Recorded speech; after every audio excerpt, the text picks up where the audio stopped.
All right, so now we begin our discussion of relations and functions. And I'm using a skinnier marker now. So we start with a set of formal definitions. A relation is any set of ordered pairs that come in the form x comma y. And so that can be anything. 0, 0 is the origin. It could be, 1, 1, doesn't matter. Just anything in the form of that. Next formal definition is the domain. The domain of a relation is all the x values of a relation. So all and any x values that a relation has is the domain of that relation. And very similarly, the range is all of the y values of a relation. So we have an example here of a very valid relation because it is the form of xy ordered pairs. So we have the ordered pairs 1, 2, 2, 4, 3, 8, and 16, 20. So this is a set of ordered pairs. This is not important for this class, but a set would be denoted by these curly braces. With that, what is the domain of this relation? And we can look at our formal definition from before and see that it is all of the x values of a relation. So we just list all of the x values that this takes. Here's an x value, it's 1. X value right there is 2. X value for this ordered pair is 3. And for this is 16.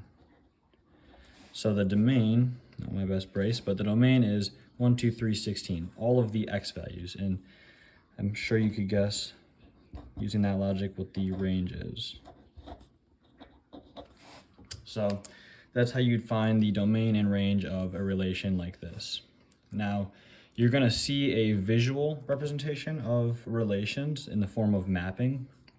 And so what that means is you'll have your x and y values, whether that be numbers, words, it can be, this concept is expanded into other things like databases and whatnot, but we can represent this in the form of a mapping concept visually.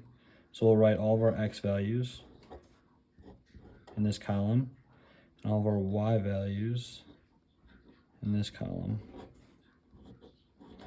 And this is a very standard example. It's not going to be, very visually helpful because we know already everything about this, but you would just map, just like that, the x value and then its corresponding y value. Obviously, this isn't a very tricky one. I drew them just straight across, but this can be, a useful technique, or, you're going to be asked about something like that.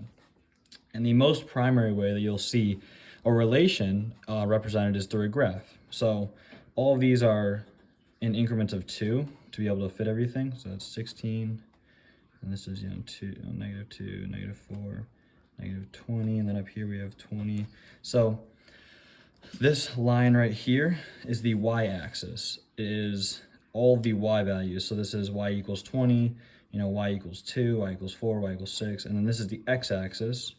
And this is, x equals 2, 4, 6, -2, and -2 for both of these. But anyways, so we can also graph these, and you're going to have to be very used to this. So we're going to graph the first point 1, 2. So the first thing I'm going to do is find 1, which I didn't make it very easy, but it'd be, in between 1 or 0 and 2. So right here is 1. We find 1, and then we find, 1 on the x-axis, and we find 2 on the y-axis. So here's x equals 1, and then here's y equals 2 is this dash. So then you find where they meet, and I drew this very small, but that would be the ordered pair 1, 2. I should have drawn this bigger. But the next point, 2, 4, you go to where 2 is on the x-axis, you go to where 4 is on the y-axis, you go to where they meet, and that is 2, 4. Let's go 3, 8. Again, 3 would be in between here. And then 2, 4, 6, 8 is right here. So 3, 8 right there. And then 16, 20. Here's 16 on the x-axis. Here's 20 on the y-axis. Roughly where they meet is right here. So that's the point 16, 20. And so you're going to see, most often, especially if you take more math classes, your ordered pair is represented in a graph, and this is called a Cartesian plane. It's not super useful now, but it's good knowledge to know.